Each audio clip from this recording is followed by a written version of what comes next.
안녕하십니까. 유엔미래 프롬 박영수입니다. AI 종합지 AI넷에 올라온 글들을 보고 우리 오늘도 배영훈 쌤께서 글로벌 로봇 트렌드 2025, 그죠? 네. 이게 국제 로봇 연맹 보고서입니다. 네. 여기에서 발표한 보고서를 정리를 해서 알려드리겠습니다. 네, 예. 그렇습니다.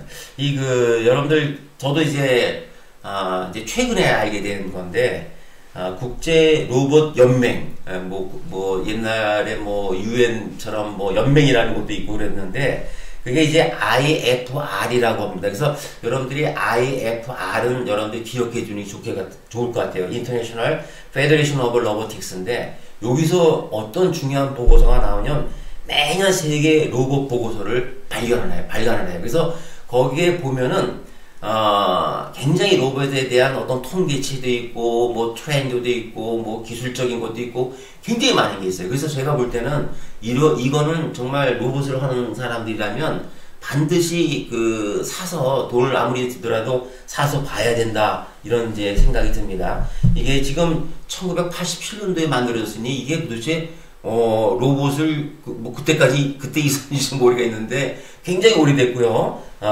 본부는 독일 프랑크푸르트에 있습니다. 그래서 오늘 이제 교수님하고 저하고 뭘 하고 싶냐면 얘네들이 앞으로의 트렌드가 5가지가 있다.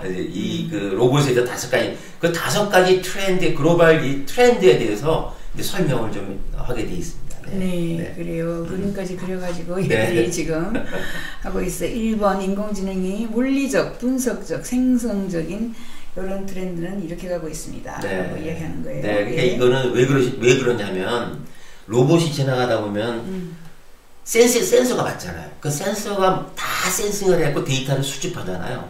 그 수집이 돼서 AI가 분석을 해야 된다는 얘기입니다. 그러니까 여러분들도 유튜브를 보게 되면 알고리즘에서 내가 이렇게 늘 보던 것들이 갑자기 비슷한 게 막 나오고 그러잖아요. 마찬가지로 로봇은 엄청난 데이터가 쌓여지는 하나의 기기입니다. 그 기기에서는 그 데이터를 AI로 처리할 수밖에 없다. 그런 얘기를 지금 하고 있는 겁니다. 그래요. 네. 피지컬 AI를 통해 가지고 네. 환경을 파악한다. 네. 두 번째가 이제 휴머노이드 트렌드입니다. 그죠? 네. 이거는 이제 뭐냐면은 로봇이 그동안에 산업용이 1등이었단 말이에요.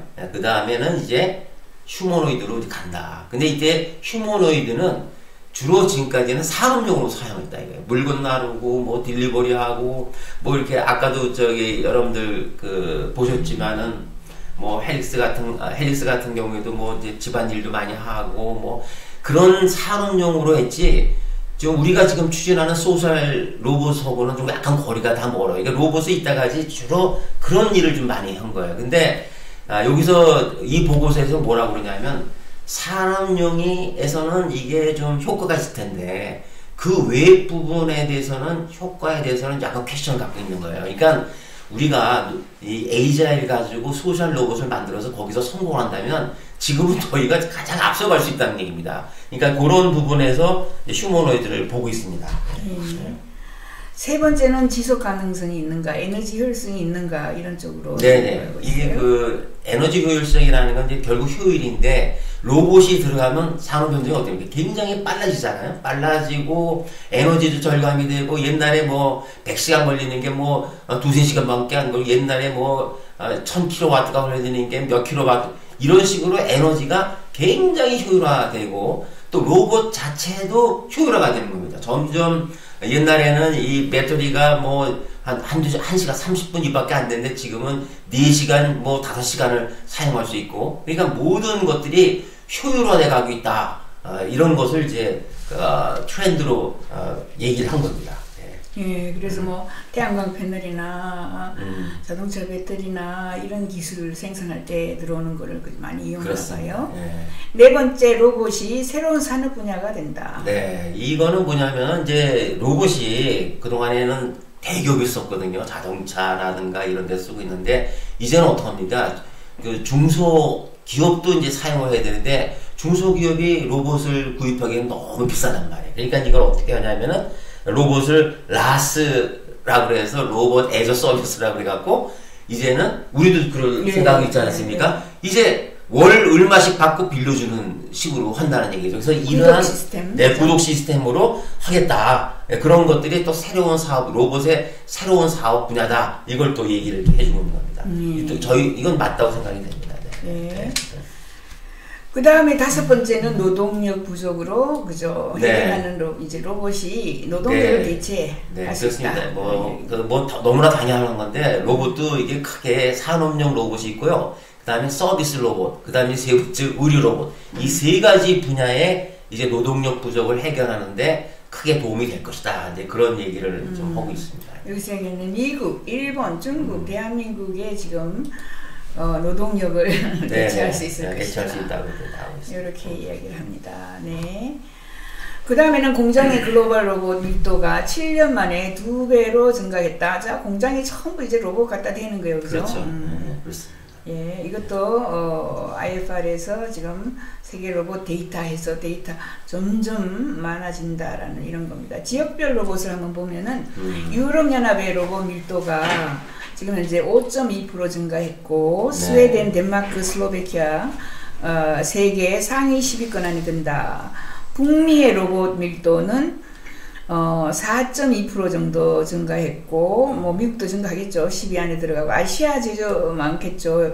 밀도 181대의 로봇 밀도를 가지고 있는데 7.6% 증가했습니다. 예. 여기 보면 말이죠. 이게 2023년도에 조사된 건데 10,000명의 증원당, 그러니까 산업 현장에 10,000명이 있다 그러면 얼마가 들어가 있냐면 162대가 평균, 세계 평균이에요. 그런데 재밌는 게 뭐냐면 세계에서 1위 국가가 어딘지 아십니까? 대한민국입니다. 대한민국은 10,000명당 1,012대입니다. 평균이 162대인데 이게 거의 7-8배에 해당하는 그 수치거든요. 엄청난 이제 그 수치고 2위가 싱가포르, 3위가 중국, 4위가 독일이에요. 그러니까 1, 2, 3위가 전부 아시아권에 있는 회사입니다. 인구 소멸 국가입니다. 네. 최저 출산율을 가져서 그렇습니다. 네, 그런 것 같아요. 제가 상위 국가 대한민국은 이렇게 했다. 미국은 10위라고 합니다. 미국은 10위. 네. 독일은 5%. 4위, 일본이 5위. 그러니까 5위 안에 아시아 국가가 4개가 있습니다. 오케이. 이거는 이제 다른 스토리입니다. 규정 준수 로봇의 예술해서 인간과 로봇의 상호작용. 이게 이제 보편화되어 가고 있고 효율성도 높아지고 안정성 높아진다. 독일 항공우주센터는 인간과 긴밀하게 협동 로봇을 알려주고 있습니다. 네, 그렇습니다. 네. 이거는 뭔가요? 네, 이제 이 DLR이라고 그러면 이제 독일 항공우주 센터를 이제 여러분들 말하는데 여기서 참 재미있는 거를 했어요. 뭐냐면은 엘라스토 플라스틱 접근 방식이라고 하는데 엘라스토라고 그러면 일라스틱이라는 게 탄성을 얘기하지 않습니까? 플라스틱은 소송을 얘기하고 이게 전혀 반대되는 개념이 있는 거예요. 그런데 왜 이제 이게 이 탄성과 소송을 가지고 어떤 식으로 이 내가 주변에 있는 환경과 상호작용을 하느냐. 자, 로봇이 있어요. 자, 로봇이 걸어가다가 부딪힙니다. 또는 로봇이 걸어다가 뭔가 이게 돌부리 같은 거 걸고 누가 또 터치를 합니다. 자, 그 로봇은 그런 걸 전부 알아서 상호작용을 해야 돼요. 그러려고 그러면은 자, 제가 만약에 가다가 이렇게 딱 부딪혔을 때 제가 너무 딱딱하다면 깨지겠죠. 그럼 여기에 뭐가 탄성이 필요하겠죠. 탄성으로 해야겠죠. 그렇지만 너무 탄성을 하면 제가 또 많이 움직이지 않습니까? 그러면 또 소송이 필요해요. 차라리 이렇게 하게 되면 약간 여기가 굽어지는 한이 있더라도 제가 어떤 그 안정성을 계속 유지할 수 있는 거. 그래서 우리가 로봇이 이렇게 환경에 적응을 하고 걸어가고 어떤 환경에 적응하려면 반드시 탄성이라는 거하고 소송이라는 걸 잘 컨비네이션을 해서 거기에 대응을 해야 된다. 이런 겁니다. 그러니까 예를 들면 로봇이 있어요. 근데 사람이 이렇게 밀었어요. 자, 사람이 밀었으면 로봇이 어떤 생각을 해야 되냐면 자, 로봇이 어떤 명령을 갖고 내가 딜리버리를 하고 있어요. 그 딜리버리 하는 건 자기가 이미 명령을 받고 프로그램 된 거예요. 근데 누가 와서 밀면 이거는 내가 일하는 작업에서 필요한 것인지 루틴하게 나오는 것인지 아니면 누군가가 새로운 생각지도 못한 이벤트가 발생한 거를 로봇이 알게 되는 거예요. 그게 바로 일레스틱하고 플라스틱을 이용해서 환경과 상호작용을 하게 되는 겁니다. 그렇게 되면은 인간과 협업이 잘 되게 되죠. 왜냐하면 인간이 터치하기도 되고, 인간하고 뭐 해도 전혀 로봇은 거기에 개의치 않고 일을 할 수가 있거든요. 그래서 이런 거를, 인간과 긴밀하게 협력하는 것을 코봇이라고 하는데, 그 코봇에 대해서도 연구를 많이 한 겁니다. 상당히 재미있는 연구라고 생각이 듭니다. 네. 자, 그 다음에는 버기봇인데 네. 생물학적으로 영감을 받아가지고 꼬리를 사용해서 자신의 몸 길이 23배까지 점프를 합니다. 점프. 네. 그거 보십시오. 이거 완전히 무슨 벌레처럼 이렇게 만드는데 이게 23배, 자기 높이 23배처럼 튀는데 이걸 어디서 보고 했냐면 우리 교수님 혹시 톡톡이라는 거 들어보셨어요? 네. 아직 아세요? 네, 저는 잘 몰랐는데 이 톡톡이가 길이가 한 2mm밖에 안 되는데 이게 최대 62mm 또는 뭐 102mm까지 점프하니까 자기 몸에 100배까지 점프를 한다는 거예요. 그러니까 이거를 그 로버트 제이 우드 교수가 있는 하버드 대학 팀에서 톡톡이를 가져다가 연구를 한 거예요. 어떤 식으로 해서 이게 점프를 하는지, 어떻게 해서 그런 힘이 나오는지. 그래서 4.4cm, 약 1.7인치 길이의 곤충에서 영감을 받은 로봇을 만들었습니다. 그래서 이거를 하버드 앰뷸레이토리 마이크로 로봇이라고 그래갖고 이게 막 퍽퍽 그 벼룩처럼 튀는 거는 벼룩밖에 모르는데 톡톡처럼 튀게끔 하는 그런 로봇을 만든 겁니다. 4개의 다리를 사용해서 초당 최대 높이 뛰네요. 아주 뭐 재밌습니다. 이렇게 뛰는 로봇을 만들었습니다. 네. 자, 그 다음에는 이제 과학자들이 모양을 바꾸는 로봇, 또 모양을 또 여기 뒤에 바꿔요. 보면은 이제 뭐 굉장히 많은 것들이 나오는데 그게 이제 뭐 그 몇 가지 로봇이 밑에 나오는데 이제 로보틱스 스타트업인 이제 피규어가 이제 휴머노이드 로봇을 이제 헬릭스 이제 개발하고 있다는 거 그런 거 우리가 늘 아는 겁니다. 그래서 로봇이 시시각각 그 시각적 언어적 가지고 작업을 빨리 할 수 있는 것들을 지금 하고 있다. 이제 그런 얘기를 하는 거고요. 그 다음에 이제 메타가 하나 한 게 있어요. 그 전으로 돌아가시면. 네. 여러분들 메타는 다 아시는 회사고요. 메타가요. 희귀하면.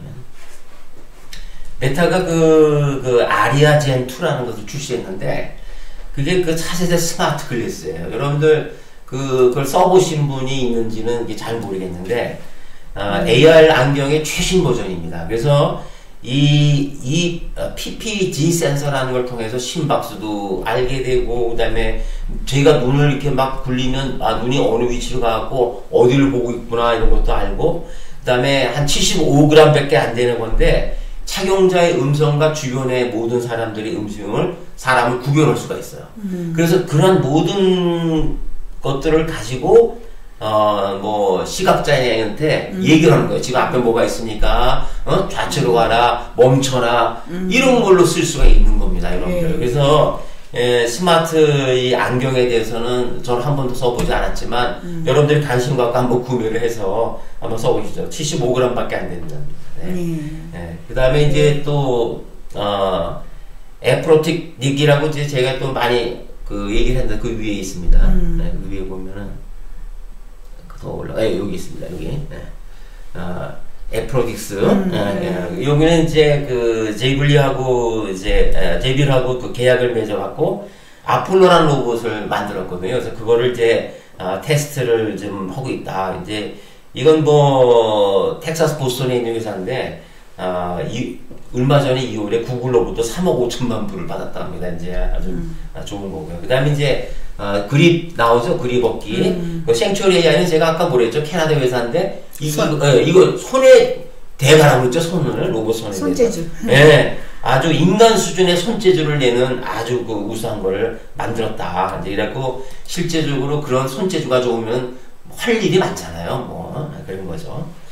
그 다음에 이제 로보 램블링이라고 그랬는데 피지컬 인텔리전스라는 이제 회사가 있는데 이거는 2024년 작년에 만들어진 샌프란시스코 회사인데 이것도 글쎄 4억 불이나 아마존에서 그 저기 투자받았다 보니까 참 부럽습니다. 이제 이것은 제 스스로 말해갖고 복잡한 작업을 간단한 단계로 이렇게 분해해서 그 일을 할 수 있게끔 하는 좀 그것도 내면의 목소리라는 데 뭐냐면 사람에게 나타나지 않아도 스스로 이 명령을 내갖고 여러 가지 작업을 할 수 있고 적응할 수 있도록 하는 그런 기술을 개발했다고 합니다. 네, 그 다음에 이제 또 힐링이 나와요. 이제 힐링 핸즈라고 그래갖고 시아멜 서지컬이라는 게 나올 겁니다. 그 다음에 보시면 쭉 넘어가셔갖고 요거는 우리 그때 한번 봤죠. 지난번에 했고요.